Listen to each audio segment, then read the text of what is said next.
नमस्कार। एआईबीटी paper solve करते समय सिर्फ आंसर्स आ जाना ही काफ़ी नहीं होता। कई बार प्रिपरेशन अच्छी होने के बाद भी स्टूडेंट का टाइम मैनेजमेंट ठीक नहीं रहता या फिर ऑप्शंस देख के उनको कन्फ्यूजन हो जाता है या फिर किसी-किसी स्टूडेंट को नेगेटिव मार्किंग का डर रहता है या फिर जल्दबाज़ी में कुछ मिस्टेक्स हो जाती है जिसके कारण उनका स्कोर कम हो जाता है। तो इस वीडियो में हम समझेंगे कि इस पेपर सॉल्व करते समय आपको कौन-कौन सी कॉमन प्रॉब्लम्स आ सकती है, टाइम मैनेजमेंट आपको कैसे करना है, पेपर को कितने राउंड्स में अटेम्प्ट करना सही रहता है या फिर साथ ही हम ये भी देखेंगे कि पहले, दूसरे या फिर तीसरे राउंड में कौन से एमसीक्यू आपको सॉल्व करने चाहिए। डाउटफुल क्वेश्चंस को कब अटेम्प्ट करना है या फिर कितने क्वेश्चन अटेम्प्ट करने से एक अच्छा स्कोर आपको मिल सकता है। मतलब एग्ज़ाम शुरू करने से लेकर सबमिट करने तक आपको एक यानी पूरी जो स्ट्रैटेजी है, इस वीडियो में हम स्टेप बाय स्टेप समझेंगे। अगर आप अपने नॉलेज को एक अच्छा मैक्सिमम स्कोर में कन्वर्ट करना चाहते हो, तो इस वीडियो को आप ज़रूर देख सकते हो। तो सबसे पहले बात करते हैं टाइम मैनेजमेंट की। तो इस एग्ज़ाम में टोटल 120 क्वेश्चंस होते हैं और हर एक क्वेश्चन को सॉल्व करने के लिए आपके पास एवरेज लगभग 1 मिनट का ही समय होता है क्योंकि आपका टोटल ड्यूरेशन जो है पेपर का वो 2 घंटे का है। नियरली 120 मिनट है, 120 क्वेश्चंस है, तो आपको एक क्वेश्चन सॉल्व करने के लिए लगभग 1 मिनट का समय मिल जाता है। लेकिन कुछ क्वेश्चंस ऐसे होते हैं जो बहुत लेंदी होते हैं, तो उसको पढ़ने में आपका समय ज़्यादा लगता है और ऐसे टाइम में उस क्वेश्चन को पढ़ते समय आपका प्रेशियस टाइम जो होता है वो वेस्ट हो जाता है और आप पेपर में पीछे रह जाते हो। तो सबसे पहले प्रॉब्लम आपको होता है कि क्वेश्चन लेंदी होने से आपका टाइम वेस्ट होता है। दूसरा ऐसा प्रॉब्लम आपको आ सकता है कि स्क्रीन पर जो क्वेश्चन का प्रेज़ेंटेशन है, वो थोड़ा-सा लेंदी हो जाता है। कैसे लेंदी हो जाता है कि हर एक क्वेश्चन को वो हिंदी में देंगे, उसके बाद उसके इंग्लिश ट्रांसलेशन रखेंगे, फिर ऑप्शन हिंदी, फिर इंग्लिश उसका उसके ऑप्शंस। ऐसे 2 लैंग्वेज में देने के कारण उसका आपको बार-बार स्क्रॉल करना पड़ता है कंप्यूटर में और वो फिर आपका काफ़ी सारा स्क्रॉलिंग में टाइम वेस्ट हो जाता है, आपका फ़ोकस टूट जाता है। यानी ओवरऑल आपका जो बाइलिंगुअल प्रेज़ेंटेशन होने के कारण आपकी क्वेश्चन सॉल्विंग की स्पीड स्लो हो जाती है। और तीसरा इम्पोर्टेंट पॉइंट होता है वो साइकोलॉजिकल फैक्टर होता है। यानी एग्ज़ाम के प्रेशर की वज़ह से आप सिंपल क्वेश्चंस को भी बार-बार पढ़ते हो। आपको लगता है कि शायद इस क्वेश्चन में कुछ ट्विस्ट है या फिर आपको लगता है कि इस क्वेश्चन में कुछ आप मिस कर रहे हो। इसके कारण आप हर एक क्वेश्चन को टाइम ज़्यादा लगाते हो।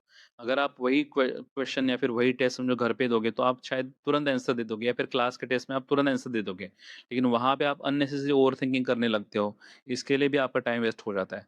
तो ये 3 फैक्टर्स है जिसमें टाइम मैनेजमेंट में प्रॉब्लम आती है। एक तो पहला मैंने बोला कि क्वेश्चंस लेंदी होते हैं। दूसरा 2 लैंग्वेज में होते हैं तो स्क्रॉलिंग में ज़्यादा समय जाता है। और तीसरा है कि साइकोलॉजिकल फैक्टर होता है कि आप हर एक क्वेश्चन को बार-बार पढ़ने लगते हो। इसके कारण भी आपका समय वेस्ट होता है। तो याद रखिए ये 3 फैक्टर को आपको मैनेज करना है टाइम यानी 120 क्वेश्चन सॉल्व करते समय। अब नेक्स्ट इम्पोर्टेंट पॉइंट है कि पेपर में कितने राउंड्स करने हैं। तो जनरली आप पेपर के लिए 2 से 3 राउंड का प्लान करके जा सकते हो। आजकल देखा जाए तो ज़्यादातर स्टूडेंट जो अच्छे से पढ़े हैं, वो 2 राउंड का ही प्लान करते हैं क्योंकि पेपर काफ़ी लेंदी होता है और टाइम भी लिमिटेड होता है। जैसे अभी हमने डिस्कस किया कि टाइम मैनेजमेंट में क्या-क्या इश्यूज़ आते हैं। तो तीसरा राउंड करना कई बार थोड़ा मुश्किल हो जाता है। लेकिन फिर भी आपको मेंटली ये प्लान करके चलना चाहिए कि अगर टाइम बचता है तो थर्ड राउंड भी पॉसिबल है। और कई बार इसी थर्ड राउंड में क्या होता है कुछ क्वेश्चंस सॉल्व हो जाते हैं जो आपने पहले स्किप किए होते हैं या फिर वहाँ से थोड़ा एक्स्ट्रा मार्क्स निकल जाते हैं। तो इसीलिए अप्रोच हमेशा 2 राउंड की रख के चलो।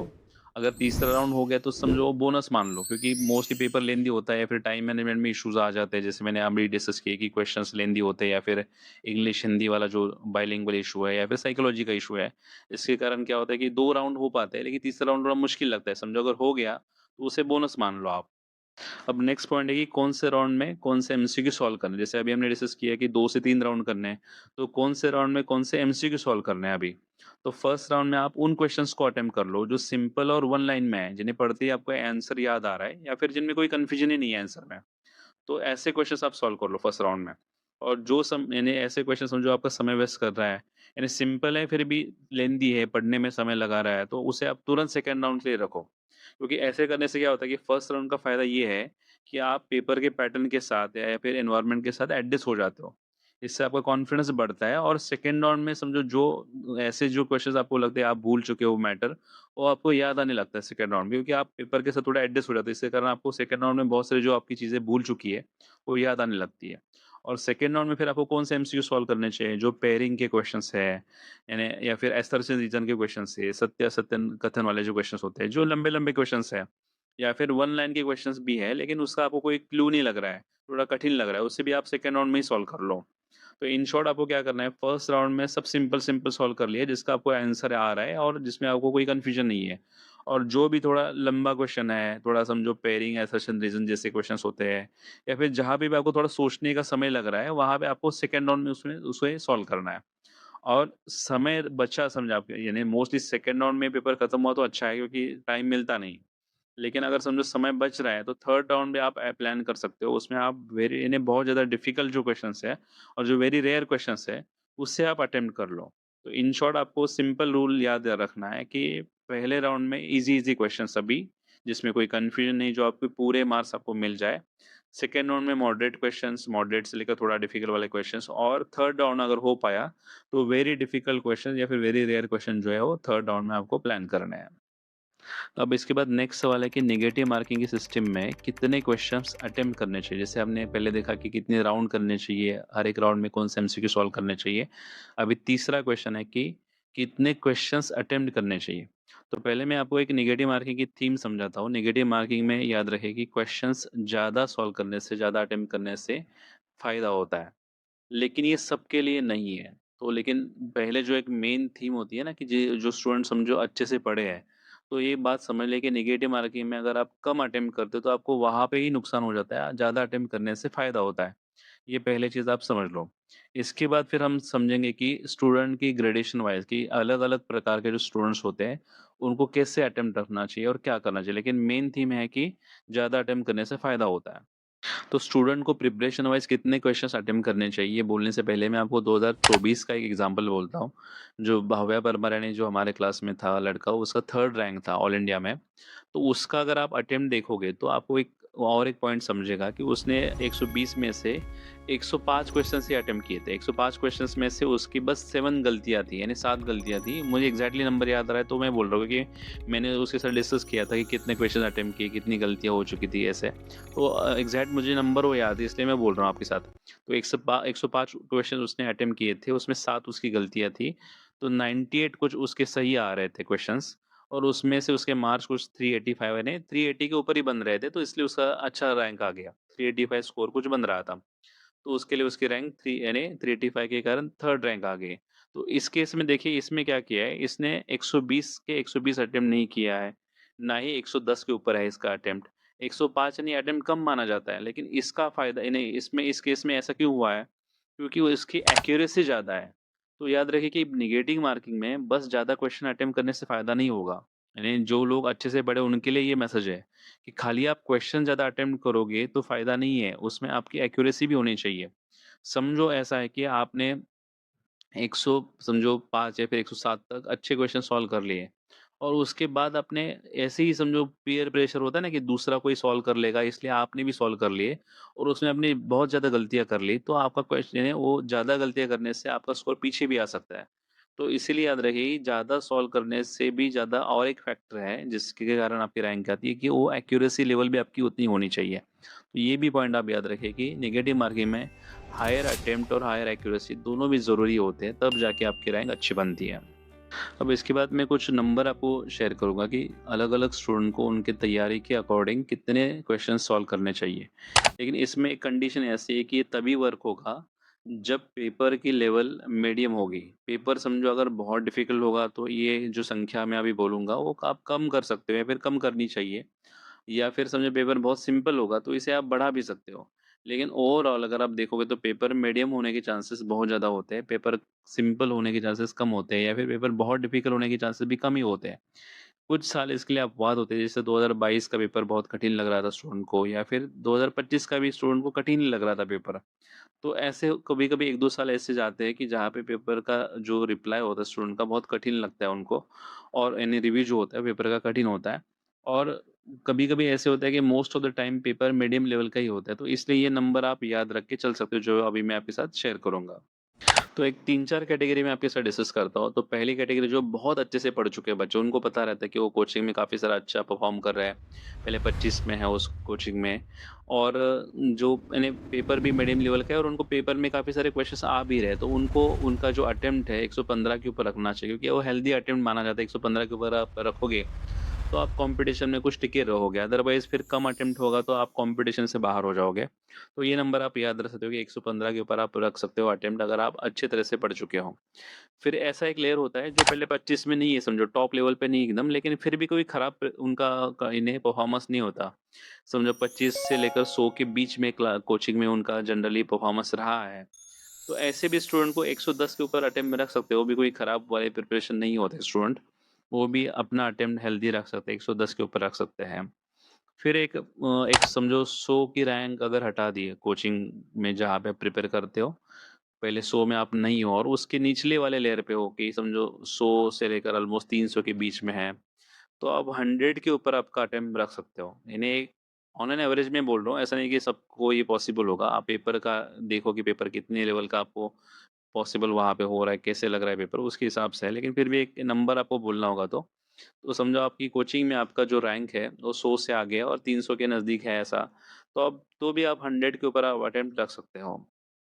फिर यहाँ से आगे जो बच्चे जो समझो 300 से आगे 400 नंबर से जिनको अन्य उनकी रैंक निचले स्तर पे है समझो कोचिंग में, तो 90 के ऊपर रख सकते हैं अटेम्प्ट। अगर पेपर मीडियम लेवल का है, पेपर में काफ़ी सारे क्वेश्चंस उनको आ रहे हैं, तो 90 के ऊपर वो रख सकते हैं।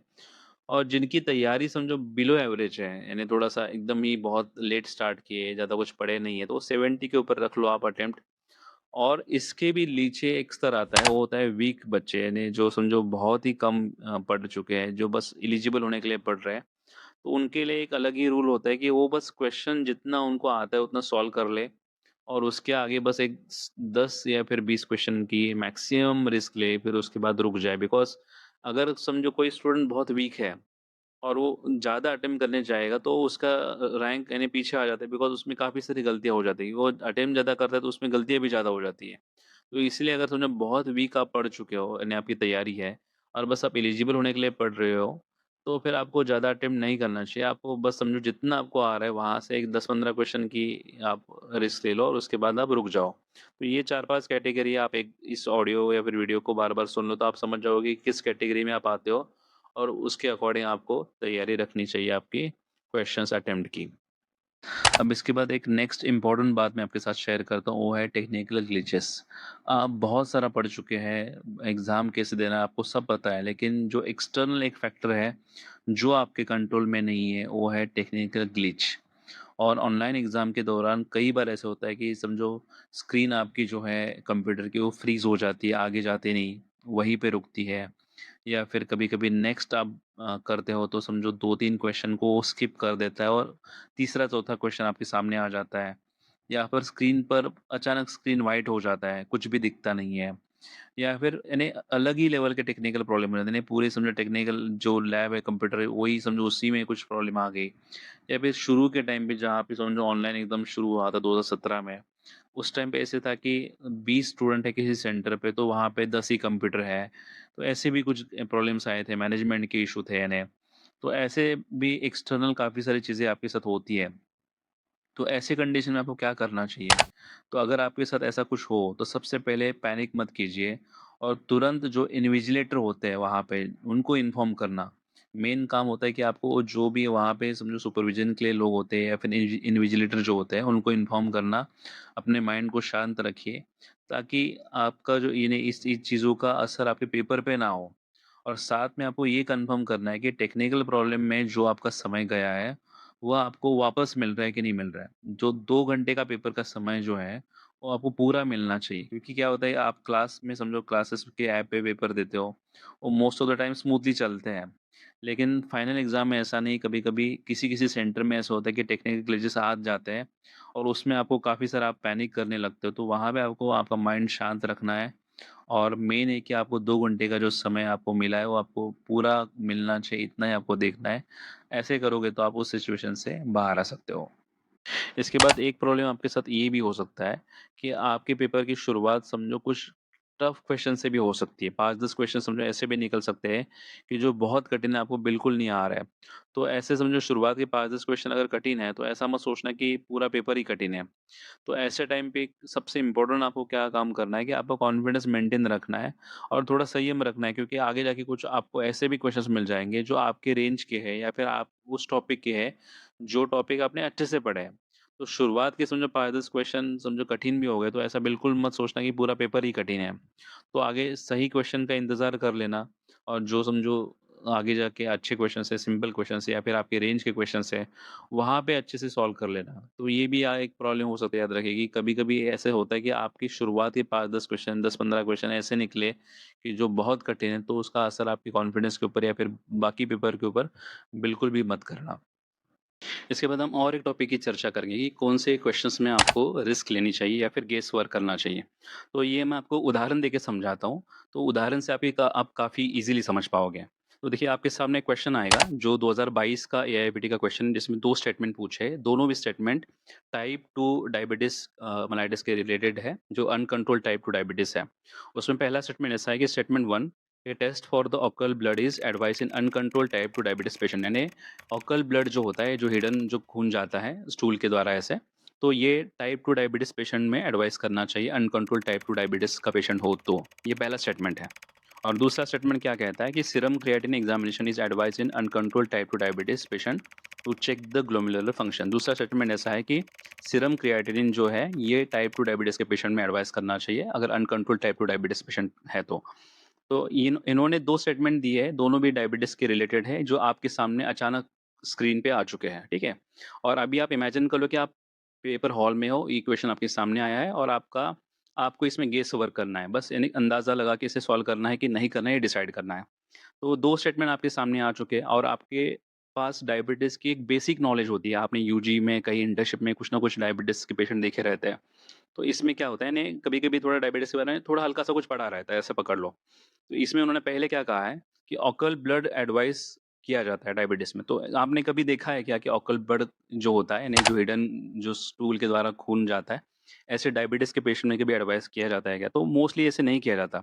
ये जनरली कैसे कहाँ पे किया जाता है? समझो जीआई यानी जो गैस्ट्रोइंटेस्टाइनल ट्रैक्ट है, वहाँ पे कोई ब्लीडिंग डिसऑर्डर्स है, एनीमिया का कुछ पेशेंट है या फिर कोलोरेक्टल कैंसर जो होता है, ऐसे पेशेंट में जनरली एडवाइस किए जाते हैं। और दूसरा जो स्टेटमेंट है कि सीरम क्रिएटिनिन जो किडनी का फंक्शन जनरली टेस्ट करता है, वो डायबिटिज़ के पेशेंट में एडवाइस किया क्यों जा सकता है? बिकॉज़ डायबिटिज़ के समझो अनकंट्रोल्ड टाइप 2 डायबिटिज़ के पेशेंट में क्या होता है कि डायबिटिक नेफ्रोपैथी हो सकता है, यानी जो शुगर बढ़ने से या फिर इंसुलिन रेजिस्टेंस ये सब जो डायबिटिक के कॉम्प्लिकेशंस होते हैं, वो आगे किडनी के ऊपर असर करने लगता है और वहाँ पे फिर किडनी के फंक्शन डैमेज होने लगते हैं और वहाँ पे सीरम क्रिएटिनिन करने की ज़रूरत होती है। ये थोड़ा-सा हमें अंदाज़ा लगा सकते हैं हम लोग, प्रीवियस नॉलेज के ऊपर ऐसा।